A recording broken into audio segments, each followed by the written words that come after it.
দেখো, জামাতের চেয়ে মিথ্যা বলার লোক গোটা দুনিয়ার মধ্যে দ্বিতীয় আছে বলে আমার মনে হয় না।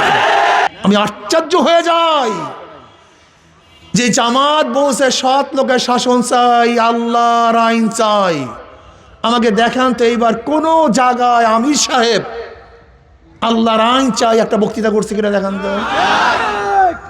হ্যাঁ, চিন্তা করতে পারছেন? আমাকে দেখান তো। জামাতের বন্ধুরা, আমি দুই করজোড়ে হাত ধরে বলছি, তোমরা আমাদের উপর অপবাদ শুনছো।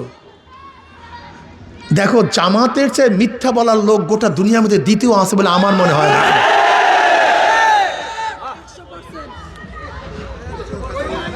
বলতে পার কেন?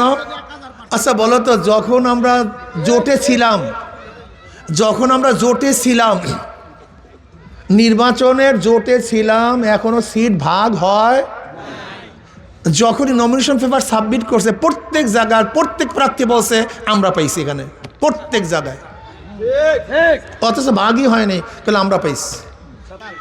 ওই যে খ্রিস্টান ভদ্র মহিলা যখন জামাতের আমিরকে প্রশ্ন করছে, আপনারা যদি ঈশ্বর যদি আপনার ক্ষমতায় নেয়, আপনার কোন নীতিতে কোন আইনে দেশ চালাবেন, তখন স্পষ্ট বলছে যে আমরা শরিয়া ভিত্তিতে দেশ চালাবো না, প্রচলিত নিয়মে দেশ চালাবো।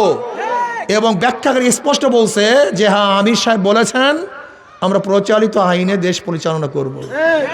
যদি প্রচলিত নিয়মেই দেশ পরিচালিত করি, তাহলে আওয়ামী লীগ দোষটা কি করছে? বিএনপির দোষটা কি?